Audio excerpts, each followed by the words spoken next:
This channel does not promote any violent, harmful, or illegal activities. All content provided by this channel is meant for an educational purpose only.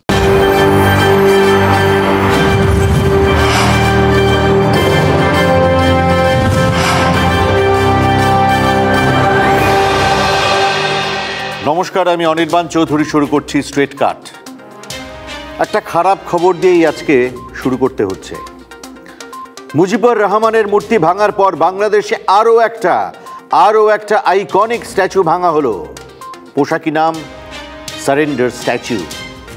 1971-এ ভারতের কাছে পাক সেনার আত্মসমর্পণ। ঢাকার শহীদ Memorial কমপ্লেক্সে এই statue এতদিন ছিল মুক্তিযুদ্ধের অন্যতম প্রতীক। সেটাই ভেঙে গুড়িয়ে দিল কেউ। কারায় কাজ করলো তা ঢাকা থেকে অনেক দূরে বসেও কিন্তু আমরা আন্দাজ করতেই পারি। আমি প্রথম থেকেই বলে আসছি, বাংলাদেশের শেখ হাসিনা বিরোধী আন্দোলন এমনি হয়নি। এর পেছনে নিশ্চিতভাবে, আবার বলছি নিশ্চিতভাবেই বিদেশি শক্তির মদত রয়েছে। দেখলাম ভারতে বসে বাংলাদেশের প্রাক্তন প্রধানমন্ত্রীও ঠিক একই অভিযোগ করলেন। শেখ হাসিনা তার ঘনিষ্ঠ মহলে বলেছেন, আমি সেন্ট মার্টিন দ্বীপ আমেরিকার হাতে তুলে দিলে সব ঠিকঠাক থাকতো। বঙ্গোপসাগরে মার্কিন ঘাঁটি তৈরি করতে দিলে ওরা আমার পাশেই থাকতো। এক শ্বেতাঙ্গ আমাকে এই প্রস্তাব দিয়েছিলেন, তবে আমি রাজি হলে তা বাংলাদেশের সার্বভৌমত্বের সঙ্গে সমঝোতা করা হতো। আমি সেটা হতে দিতে চাইনি, তাই আমাকে সরানোর চক্রান্ত হয়। আমেরিকা সহ বেশ কয়েকটি দেশ এতে জড়িত। বাংলাদেশে মৌলবাদী শক্তির উত্থান নিয়েও দেশের মানুষকে সতর্ক করেছেন শেখ হাসিনা। ভারতে আসার পর থেকে বেশ কয়েকদিন চুপচাপ থেকে এই প্রথম মুখ খুললেন তিনি। আসলে বাংলাদেশের মানুষ আওয়ামী লীগের নেতাকর্মীদের উদ্দেশ্যে একটা বার্তা দিতে চেয়েছিলেন হাসিনা, যে বার্তা তিনি 6 আগস্ট বাংলাদেশ ছাড়ার আগেই দিয়ে আসতে চেয়েছিলেন, কিন্তু সেনা তাকে সেই সুযোগই দেয়নি। এবার আসি সেন্ট মার্টিন দ্বীপ কি, এই মহার্ঘ দ্বীপটি কি আছে এর মধ্যে, যাতে আমেরিকা এত উদ্বেলিত?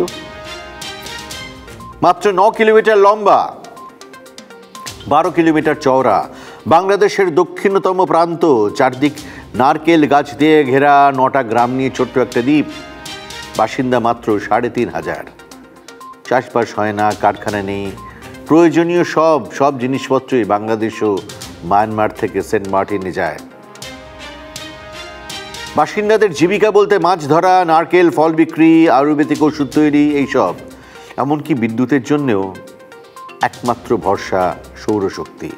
আর অসাধারণ প্রাকৃতিক সৌন্দর্যের জন্য সেন্ট মার্টিনের জগৎ জোড়া খ্যাতি। এসব তো আছেই, তবে সেন্ট মার্টিনের কৌশলগত গুরুত্ব অন্য জায়গায়, একদম অন্য জায়গায়, সৌন্দর্য নয়। এই দ্বীপ থেকে খুব সহজে মালাক্কা প্রণালীতে পৌঁছানো যায় এবং নজর রাখা যায়। মালাক্কা প্রণালী, যা কিনা চীনের সমুদ্র বাণিজ্যের লাইফলাইন, সেটা বললে ভুল হবে না। চীন সাগর থেকে আন্দামান সাগরের দিকে আসতে হলে যে কোনো দেশের জাহাজকে মালাক্কা প্রণালী কিন্তু ধরতে হয়। ইন্দোনেশিয়া ও মালয়েশিয়ার জলসীমার মধ্যেই জলপথ দিয়ে বছরে 90,000 জাহাজ চলাচল করে। 2030 সালে সেই সংখ্যা 1,30,000 ছাপিয়ে যাবে বলে অনেকেই মনে করেন।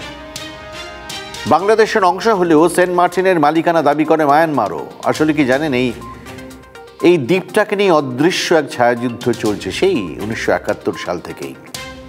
কেননা এখানে ঘাঁটি থাকা মানে, এখানে ঘাঁটি যদি কেউ কোনো দেশ তৈরি করতে পারে, তার মানে হচ্ছে মালাক্কা প্রণালীর ওপর নিয়ন্ত্রণ মজবুত হওয়া। সব মিলিয়ে বুঝতেই পারছেন যে এই দ্বীপের ওপর আমেরিকার নজর থাকাটা খুবই স্বাভাবিক। কূটনৈতিক মহলও বলছে বাংলাদেশের অঙ্কটা এবার যেন একটু করে মিলছে। প্রথমে ভারত বিরোধিতা, সেখান থেকে কোটা আন্দোলন, সেটা হয়ে শেখ হাসিনাকে সরানোর অপারেশন।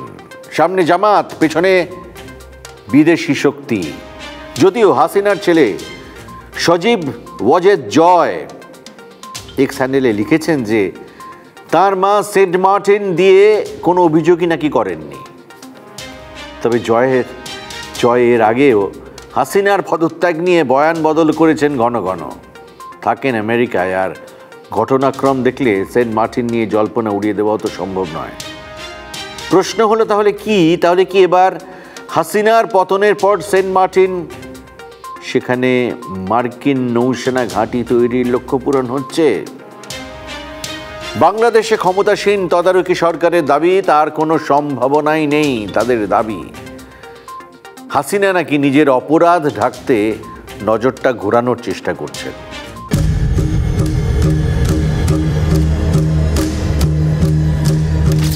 বছরের শুরুতেই ভারতীয় পণ্য বয়কটের ডাক, হাসিনা বিরোধী ছাত্র আন্দোলনে পোস্টার। ছাত্ররা যদি রাজাকার, দেশ কার? ইন্ডিয়ার? কিংবা স্লোগান, ভারত যাদের মামাবাড়ি তারা বাংলা ছাড়ো তাড়াতাড়ি। বাংলাদেশে কেন এই ভারত বিরোধী হাওয়া? বিশেষজ্ঞরা বলছেন এর পেছনে রয়েছে জামাত। আর জামাতের পেছনে কে? চীন, পাকিস্তানের মতো আমেরিকাকে নিয়েও সন্দেহ কিন্তু কম নয়। বাংলাদেশে তখনও হাসিনার সরকার চলছে। সূত্রের খবর, ভোটের আগে জামাত নেতাদের সঙ্গে ঢাকায় মার্কিন দূতাবাসের কর্তাদের বৈঠক হয়। এই নিয়ে উদ্বেগ প্রকাশ করেন আওয়ামী লীগের নেতারা।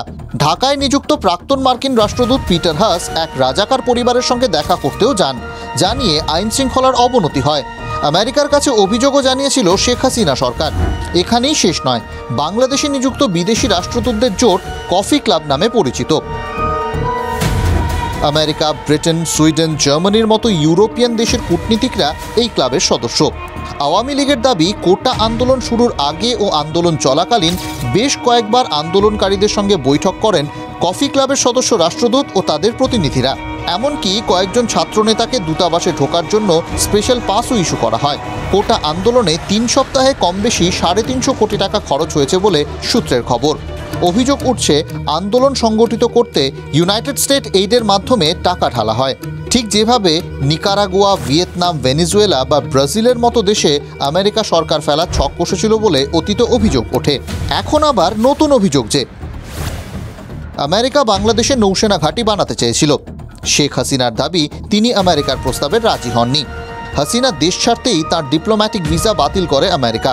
বাংলাদেশের অন্তর্বর্তী সরকারের প্রধান হয়েছেন নোবেলজয়ী মোহাম্মদ ইউনুস। আমেরিকার সঙ্গে মোহাম্মদ ইউনুসের ঘনিষ্ঠতা সব মহলের কাছেই পরিষ্কার। এই অবস্থায় প্রধানমন্ত্রী পদে ইস্তফার ব্যাখ্যা দিয়েছেন হাসিনা। বলেছেন, ছাত্রদের মৃতদেহের ওপর ভর করে ক্ষমতা দখল করতে চেয়েছিল বিএনপি, তবে তিনি সেটা হতে দিতে পারতেন না, তাই প্রধানমন্ত্রীর পদ থেকে সরে দাঁড়ান।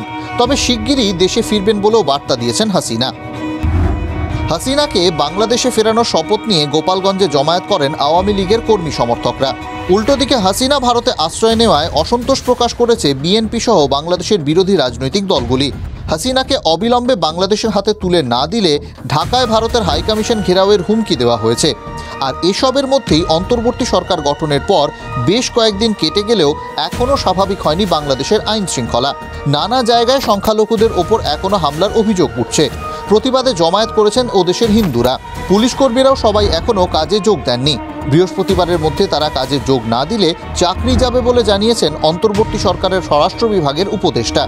আর এসবের মধ্যেই দেখা যাচ্ছে যে আমেরিকা, ব্রিটেন, সংযুক্ত আরব আমিরশাহী, ফিনল্যান্ড কোনো দেশই হাসিনাকে রাজনৈতিক আশ্রয় দিতে রাজি নয়। দুনিয়ার বহু রাষ্ট্রপ্রধান, এমনকি যাদের বিরুদ্ধে বড় বড় অভিযোগ রয়েছে, তারাও কিন্তু অন্যান্য দেশে রাজনৈতিক আশ্রয়ে দিব্যি রয়েছেন। হাসিনা কি এমন অপরাধ করলেন যে তার জন্য সব দেশই দরজা বন্ধ করে দিল? Bureau report, TV9 Bangla. এবার একটা একদম অন্য রকমের খবর এবং আপনাদের কাজের খবর। প্রধানমন্ত্রী আবাস যোজনায় প্রথমবার বাড়ি বা ফ্ল্যাট কেনার ক্ষেত্রে হোম লোনের সুদে ভর্তুকির ব্যবস্থা। এই প্রকল্প সারা দেশে বহু মানুষকে ভাড়া বাড়ি ছেড়ে নিজের বাড়িতে থাকার উৎসাহ জুগিয়েছে। এটা ফ্যাক্ট, অস্বীকার করার কোনো জায়গা নেই। তবে যারা এই স্কিমের কথা মাথায় রেখে এবার বাড়ি বা ফ্ল্যাট কেনার কথা ভাবছিলেন, তাদের মধ্যে অনেকে কিছুটা হলেও কিন্তু নিরাশ হতে পারেন। কারণ সরকার পিএম আবাসের সাবসিডির নিয়মে কিছু পরিবর্তন করেছে, কিছু নতুন জিনিস যোগও হয়েছে। বুঝতেই পারছেন, জরুরি বিষয়, জেনে রাখা দরকার সকলের। এক এক করে বলি।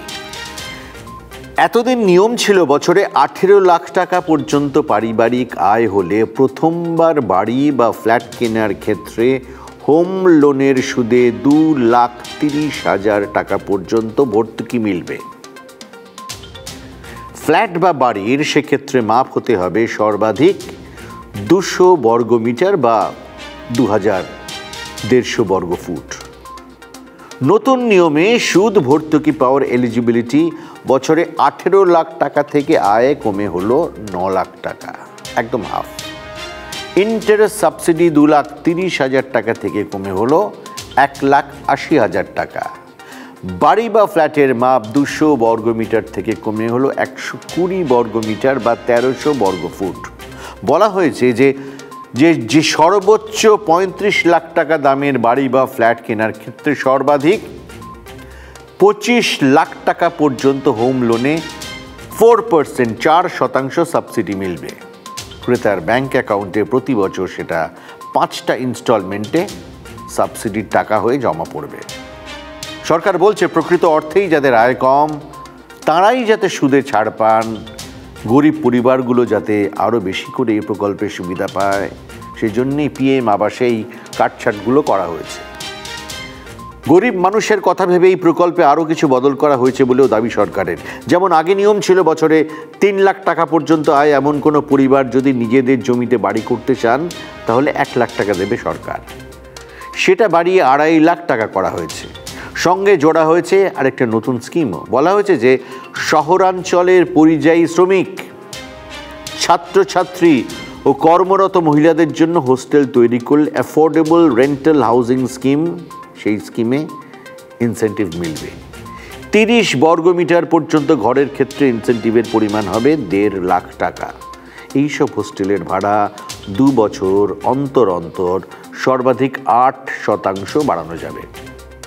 5 বছরে 20% বেশি ভাড়া বাড়ানো যাবে না। সরকারি সাহায্যে তৈরি এই ধরনের হোস্টেলের লিস্ট ওয়েবসাইটে দেওয়া থাকবে, সেখান থেকে যে কেউ বুকিংও করতে পারবে।